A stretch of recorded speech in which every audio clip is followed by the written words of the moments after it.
Hello everybody and welcome back to Conversation with the Candidates. Today I have Auburn mayoral candidate Jimmy Giannettino joining me. Jimmy, thanks so much for doing this. You're welcome. Thanks for doing this for the public and giving everybody an opportunity to make our case for why we should be elected in office. For sure. And you're on the Democratic line. Do you have any other lines that you're on? Democratic line, Working Families line, and the Auburn Party line. Okay, perfect. There you go. Got three of them. So let's start with basic question. Why do this? Why run for mayor? That's a very good question. I mean, I'll go back to why I decided to run for city council the first time 8 years ago. I never saw myself as a candidate for public office. But when I was approached, I gave it serious thought. I was approached by a very good friend of mine, Terry Cuddy, who at the time was on city council. He gave me all his reasons why he ran, why he thought it was important. And I guess I listened to what he had to say and drew parallels to what I thought was important. And, I think the biggest thing was I chose to move back here after being gone for 5 years in the Air Force. I chose to move back here because I felt that it would be a great place to raise my kids. I felt that who I am, in a big part, in addition to my parents and my extended family, was because of the Auburn community. And I thought that was worth, getting invested in on that level, running for public office. I'll say the last 8 years on city council, I want to thank the people of Auburn for twice electing me to city council and putting their trust in me. Other than raising my children and serving in the military, it's probably been the most rewarding thing that I've ever done. Last November, when Mayor Quill said that he was not going to run for a fifth term, I did some deep soul searching, and I thought that we have to make sure that we preserve the progress that has been made under Mike Quill. And ultimately, I felt that I'm a person that can do that. And I think I have a proven track record as a city councilor.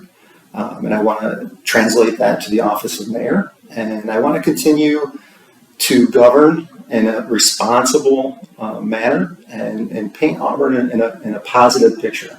And continue down the path of success that Mike Quill started for us.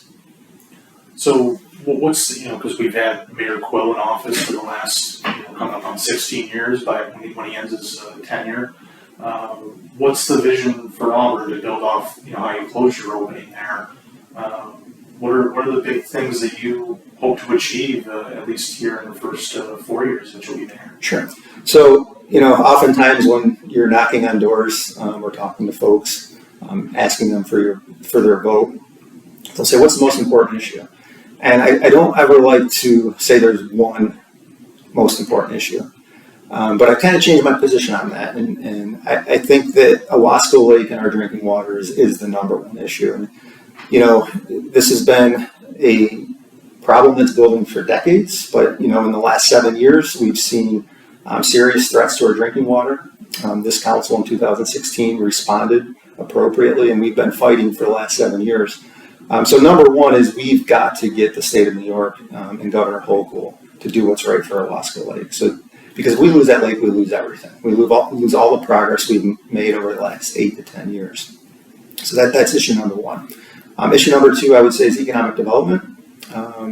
As everybody watching knows, Central New York State as a whole, over the last 20 to 30 years, economically has suffered. Globalization, NAFTA, all those things.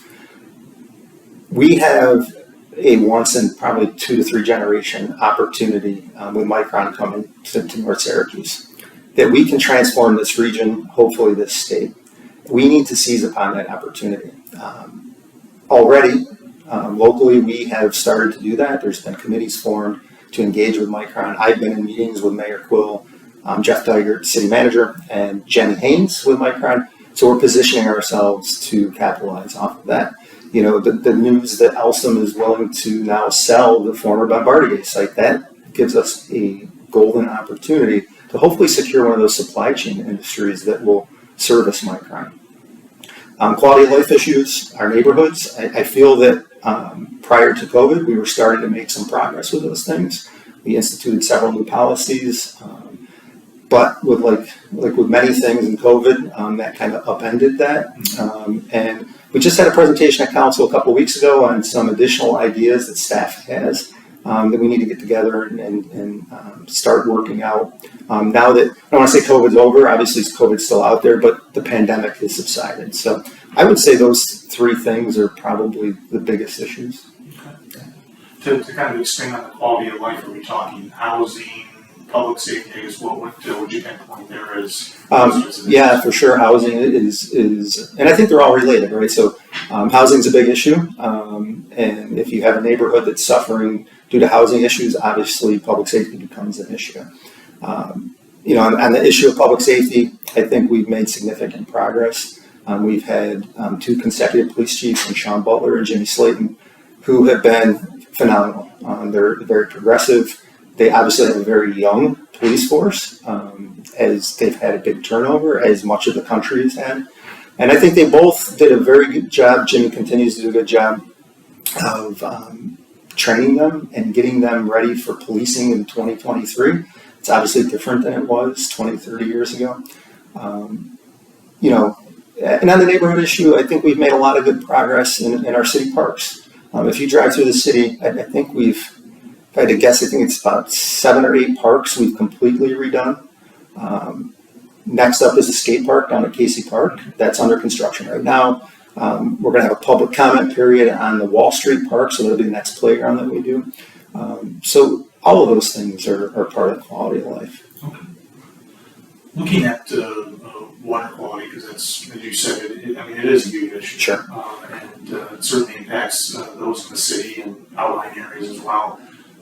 We've talked about this along the way as new developments have arose, but with what the state's done, what's the answer, I guess, here? Because obviously the locals have done their part. We've seen how the state's responded. What's the end game here with how we ultimately protect this drinking water source? Sure, and if you don't mind, I'd like to kind of go back to 2016, because that's when I first started. Oftentimes people are critical of government. Government doesn't function properly. I will say collectively, at the local level, Town of Owasco, City of Auburn, Cuyahoga County, and the surrounding towns, this is a success story in how government can work. There's been great collaborative efforts locally. We responded immediately. We petitioned then Governor Cuomo for 2 things. The first was a stopgap measure, so that we could safely provide drinking water to folks. And I want to emphasize the drinking water is safe. The system that we have in place is working as it's supposed to. And the governor came through with that. He came through with $2 million in funding. We upgraded not only our water treatment plant, but Owasco's water treatment plant with that funding. I want to say that was done in a 6 to 8 month time period. Government doesn't run that quickly ever. So that's a success story. The second part of that ask was the long-term health and protection of Owasco Lake. The City of Auburn's position was that came in the form of a total maximum daily load, which is a pollution budget for that lake. The state has pushed back on that. They've said that we don't need that. They came up with a 9-element plan, which we did locally.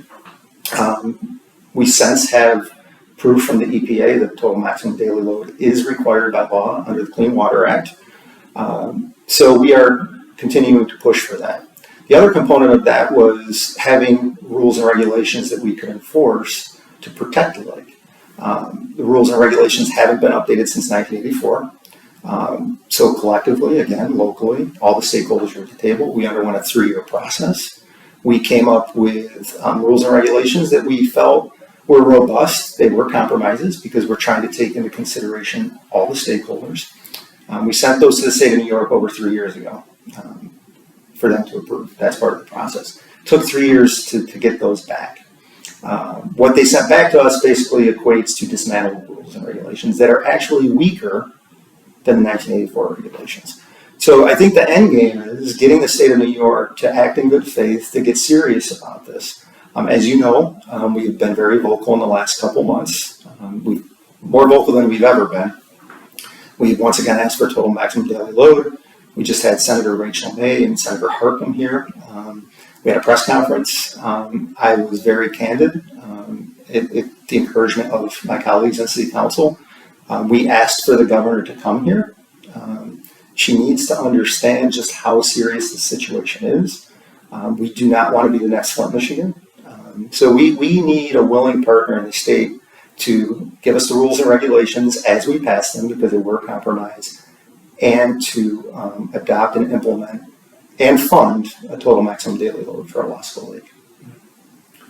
Have you seen any new details on state response? Have they? No, unfortunately not. As you know, I had with Mayor Quill, we had a phone call with members of the governor's cabinet. I will give them credit for reaching out to us and getting on the phone with us. It's about a 20-minute conversation.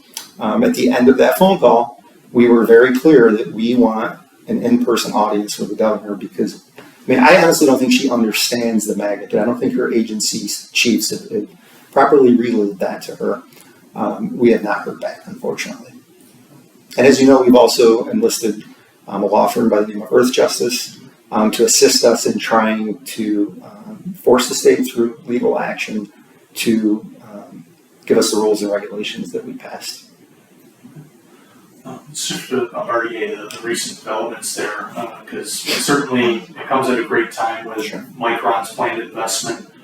Is that the hope for that site, that maybe one of these supply chain companies coming in, whatever, because you would be mayor if you're elected during this time of when Micron's going to start construction. So is that really the plan there, that maybe one of these companies that come in to support Micron will come call Auburn home? That is the hope, right? Actually, I guess the ultimate hope is that site gets put back into useful operation and redevelopment of some sort. It's funny, the news broke that it was for sale. And people have all kinds of ideas. The thing I want to stress to people, and I've tried to do that, is this is one of the last large tracts of industrially zoned land in the city of Auburn. I think it's very important that something of an industrial nature goes there, that comes in with high-paying jobs to help the people of the city. Whether it's related to Micron or another industry, that's my hope. And as I kind of broke the news on a Facebook post because I happened to be driving by and saw the signs. And I said this to the folks from Alston when we met with them. I said, this is personal for a lot of us.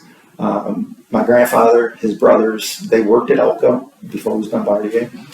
They lived in that neighborhood. They walked to work every day.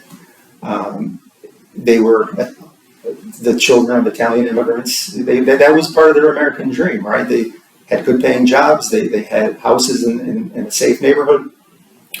So it is kind of personal to us, and to see that be redeveloped would be a dream come true for a lot of folks. And as I said in my post, there's the credit, I think, goes to Mike Quill. Mike Quill's been mayor for 16 years. He has tried repeatedly with city staff to get Bombardier to do something with that.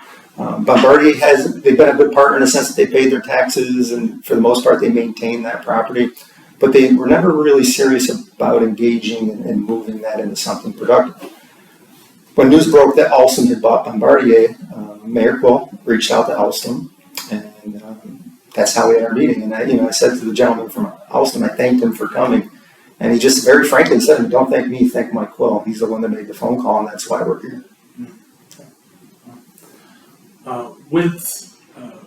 With that site in particular, because there has been a lot of investment in recent years on Orchard Street, that would be huge though, right? That predates my time when it closed, so I never got to see what Bombardier within that neighborhood looked like, but from what I read and talking to people like you, it was a huge anchor for that neighborhood.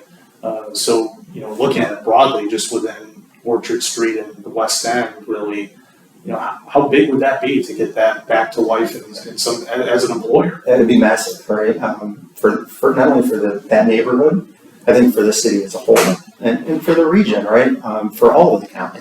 A business out in the county benefits Auburn just like it benefits the county, and a business in Auburn benefits the county as a whole. I think it would be transformational. Anytime there's that type of public, because there will be some public investment there. We have the $8.5 million Restore New York grant, but public and private investment is transformational. You can look out your window here, right? The fire station being built in this neighborhood, you can already see the positive impact it's had. You have a gym next door to it. You have two businesses that just announced they're going to move there.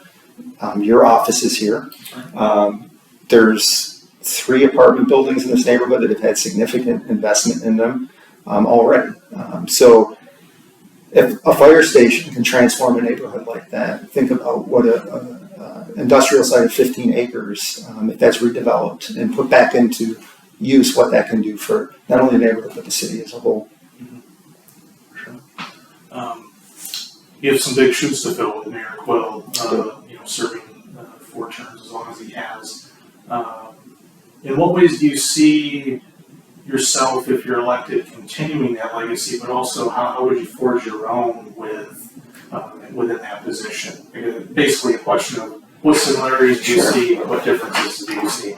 I made a joke that if I am successful, it's like replacing Derek Jeter at shortstop for the New York Yankees, right? Like Mike has been a phenomenal mayor.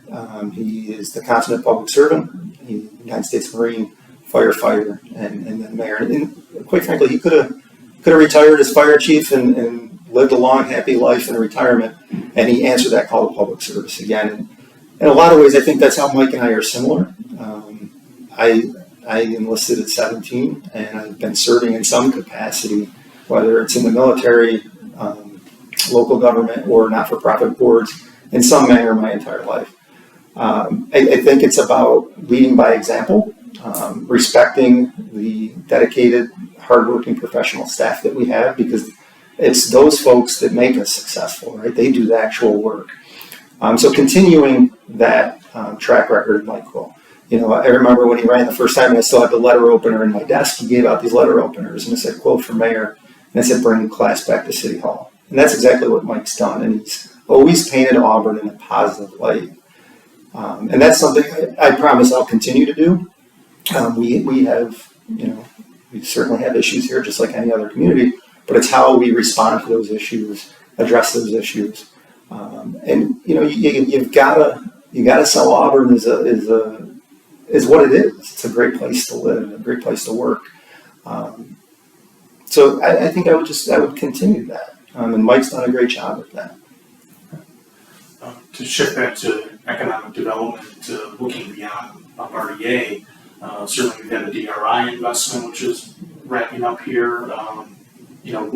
What more do you think needs to be done for the city to either attract, employers or just, some small businesses downtown or whatever it may be in the city to boost economic development even more? Sure. So I think the first thing we have to do is get the message out that Auburn is open for business, right? I think that we're in kind of a gray area right now with what's going on with the Economic Development Agency. They've kind of been the ones that have driven the ship by design, by putting economic development all under one roof. Right now, we don't know what that looks like. As the county legislature continues to work through that, I'm hopeful that CETA will continue to exist in some form. That's the brand, right? I don't want to avoid your question, but I do want to shift back to Micron because the model for Micron is dealing with county economic development agency. So we have to have some type of county economic development agency. Our staff at City Hall, they're accessible. They will continue to be accessible to anybody who wants to move here and open a business or expand their business.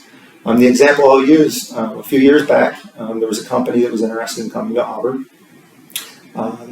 Their name was Terrapin, and they reached out to the Economic Development Agency. At the time, it was Tracy Verrier. She was the executive director, and she had everybody in the room. It was representatives from city government, county government, representatives from the city Economic Development Planning Office, because it was a company that was coming to the industrial park. She had folks from municipal utilities, because water was going to be an issue. She had folks from NICEAG. And when the representatives from Terrapin walked in the room and sat down, they literally said to us, "We open up sites all over this country, and this is the first time we've ever showed up and had everybody in the same room." So it's about making everybody accessible to those businesses that want to come here. And I was proud of that. Not that I did that, but it was a collective effort, right? It was understanding and investing in CETA. And the fact that Tracy was able to pull that all together. And I think that's a good model of how we've got to continue to do that. Yeah.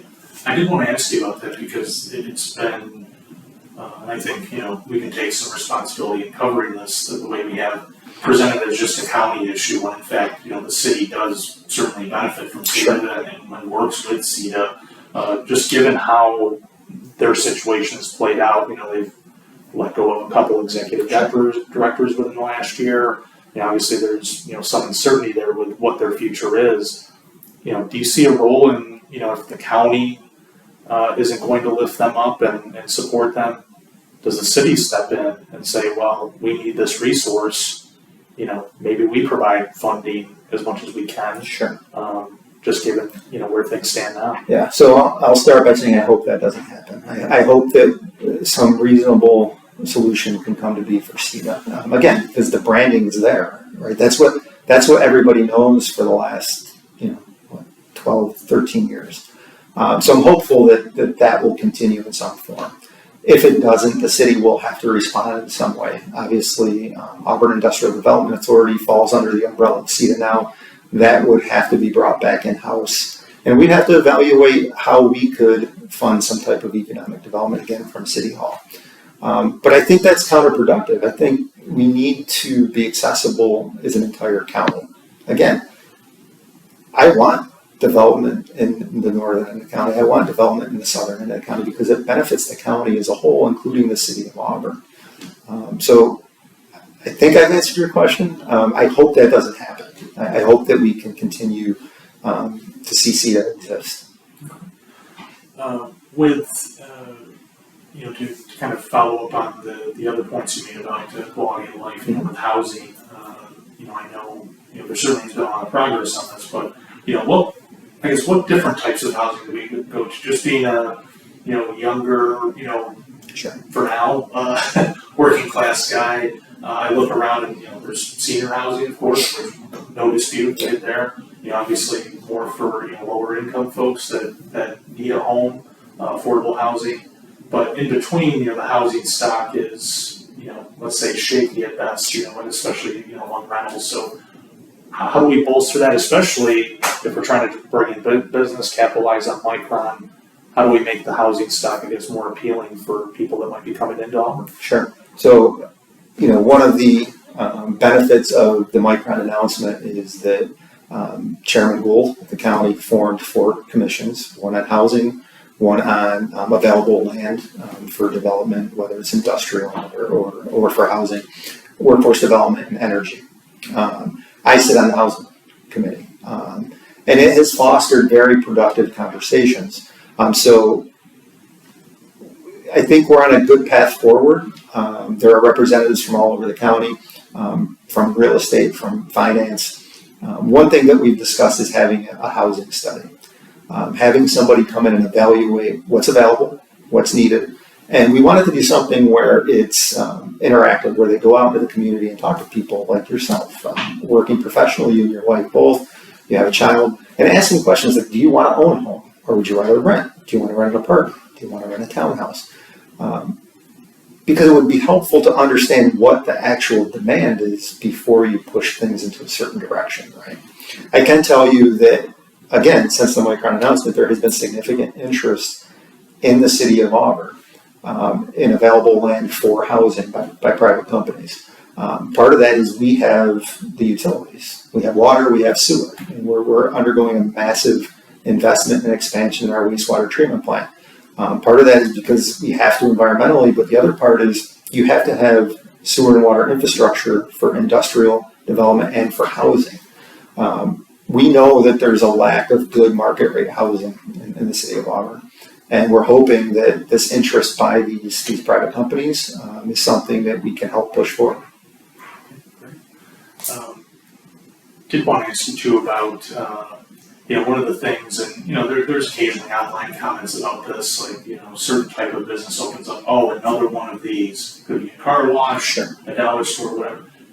Is there any role for the city to step in and say, hey, you know what? We have enough of these kinds of businesses. We need to be broadening our horizons there. Maybe we don't need I don't know if Dollar Tree is going to keep 3 stores, Sure. not to pick on Dollar Sure. Tree, but that's an example. We have 3 Dollar Trees now. What is the city's role in saying, we want to be open to business, like you mentioned earlier, but we also have to kind of diversify what we're offering here. Sure. I love everything to be diversified. And, you see the comments like, oh, I want this type of restaurant, I want that type of restaurant.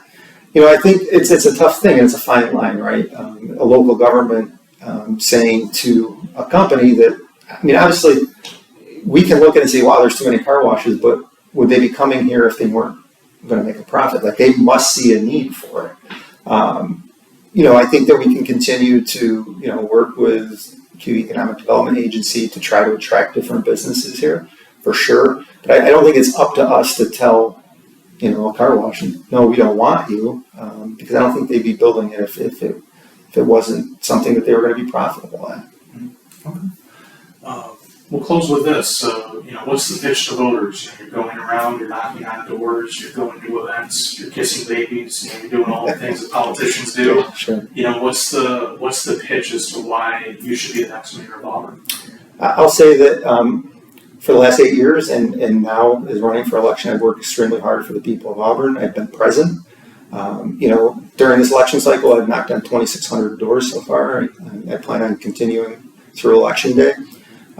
We do have serious challenges, some of them we've talked about, but we also have tremendous opportunity in front of us for the first time, I think, in decades. And in order to address those serious challenges, in order to embrace those tremendous opportunities, I think we need serious and proven leadership. And I think I represent that. And I'm hopeful that the people of Auburn will once again put their trust in me because I've proven to them that I will work hard for them. Jimmy, thanks so much for joining us. You're on the Democratic Working Families and Auburn Party Lines. Okay, and then early voting begins Saturday, October 28th. Correct. And runs through Sunday, November 5th, and then election day is November 7th. So correct. That's how you get out and vote. Again, Jimmy, thanks so much for your time. Thank you.